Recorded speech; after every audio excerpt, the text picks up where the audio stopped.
Sa wakas, dumating na yung power station na nabili ko. So ngayon i-unbox ko ito para sa inyo para ma-review natin kung maganda ba talaga yung dumating at kung legit ba talaga siya. Sa Shopee ko nga pala ito binili sa halagang 3,435. So medyo matagal nga lang talaga ito dumating. 90 days pre-order to.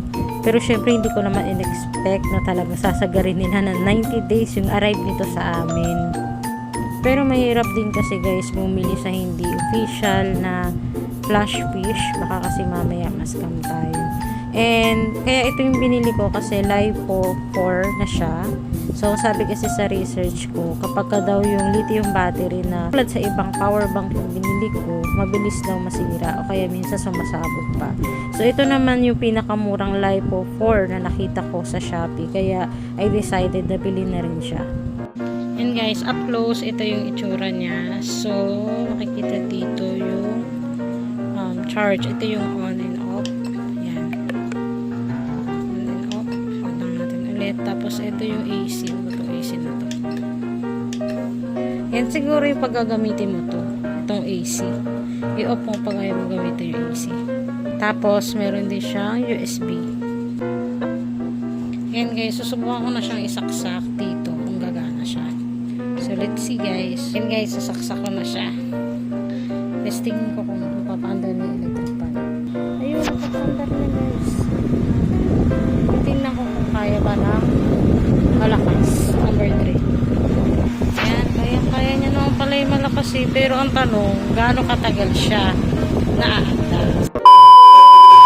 Yan, so lakas yung ilaw niya guys. O yan, pwede pang baguhin yung kulay niya.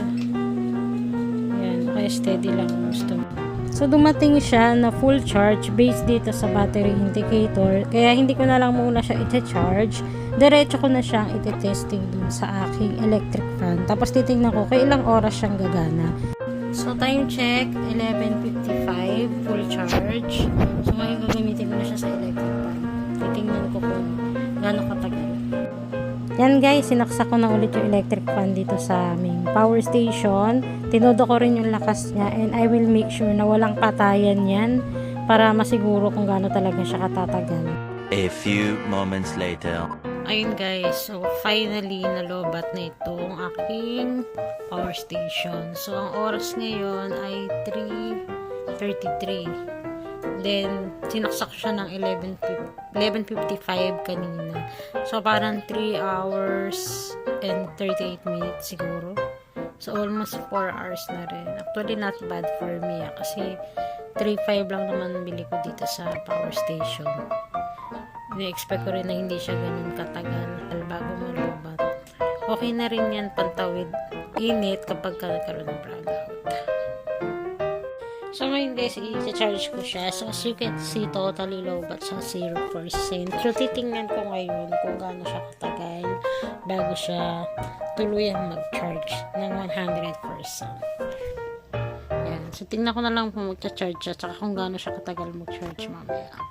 Later. And guys, so 3:33 ko to sinaksak. Pero ang pinagtataka ko, lumalabas na parang full charge siya kahit hindi. So, hindi ko ma-determine kung full charge ba talaga siya or hindi.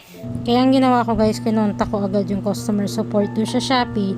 And then, ang sabi daw niya, 4 to 5 hours daw bago ma-charge tong power station.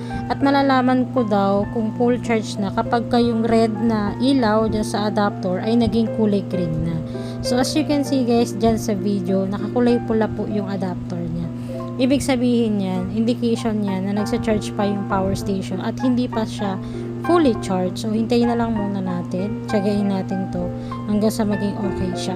Matutulog na muna ako guys para malaman natin pagising ko kung full charge na ba siya. One eternity later. Yan guys, kakagising ko lang. So, as you can see, kulay green na siya. So, 3:33 ko siya sinaksak. Then, 7:33 nag-alarm ako. Exactly 4 hours. Nag-charge na siya. Guys, ngayon susubukan ko naman kung kakayanin ba nitong power station na pagganahin tong aking monitor at itong aking PC using an adapter. So, una muna, syempre, papakita ko sa kanya kung nakasaksak pa talaga siya. So, ito yung extension. Yun, yung extension. Pasensya na kung medyo makalat. Then, bubuksan lang natin tong power station. Then, click natin yung AC para ma-check natin kung gagana tong extension. Ngayon, bubuksan ko na yung computer. So, titingnan natin ngayon kung aandar siya. So, mukhang mag-open naman. Tingnan natin yung PC kung gagana. Yun. So, you can see guys, bumukas naman yung computer ko. So, ngayon, ito namang TV ko na malaki. Ang tatry ko kung gagana siya. At saka itong switch ko. Katulad nung kanina, kasaksak pa rin siya dun sa extension. Ngayon, bubuksan ko itong TV. Kung bubukas siya, kukonek ko. So, yan. Magana naman yung dock ng switch. Testing ko rito sa TV. And guys, as you can see, bumukas na. Ito, magana siya. Nakokontrol ko yung games. Yan. As you can see, dito siya nakasaksak sa power station na to. Kung saan nakakonect to extension. At dun ko naman sinaksak yung TV at yung switch ko. 5 minutes later. Dalawa nga pala guys yung pwede nyo isaksak dito sa power station na USB.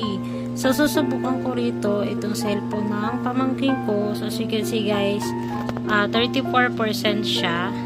Tapos, yung isa naman na, ang tatry ko rin dito, itong aking Bluetooth na earphone. Tatry ko dito ngayon guys. Isasaksak ko. Tapos, tingnan natin kung gano'n siya katagal magcha-charge. Yan guys, sakasaksak na. On ko lang siya. Tingnan natin kung nagcha-charge. So, as you can see guys, nagcha-charge naman siya yung cellphone ng pamangkin ko. Ito naman yung isa, yung earphone pala. 0% siya. So, hintayin ko na lang muna mag-charge siya. So, ang oras ngayon, 6:30 ng umaga. 1 hour later. So, yan guys, check ko kung charge na ba siya. So, ito, 100% na yung charge niya. Tapos, ito, 74%. So, pagkatapos siya ng 1.5 oras. Para sa akin, sulit naman yung power station for its price. Kasi kung ikukumpara mo siya sa ibang power station na may brand talaga, siguro abot ka ng 10K, 20K, or 30,000. Pero kasi ako, kailangan ko lang naman siya gamitin. Pantawid init lang talaga pagka nagkakaroon ng rotational brownout dito sa amin. So, para sa akin, siguro okay na rin yung 3.5 hour. Kasi kung clip fan yung gagamitin kong electric fan, siguro mas matagal ko pa siyang magagamit. Kasi ang ginamit ko dito is yung Astron. Stand fan kasi yun. Kaya medyo mabilis lang din siguro malobat pag ganun talaga yung gamit mo. At syempre kung willing ka namang maghintay, kasi ito pag in-order mo talagang sobrang tagal niya darating. Kung kaya mo namang maghintay siguro ng 3 buwan para magkaroon ka ng power station na ganitong kamura, di sige, go for it. Pero kailangan mo lang talaga ng masyadong mahabang pasensya. So, yun lang siguro for this video. Thank you po sa panonood.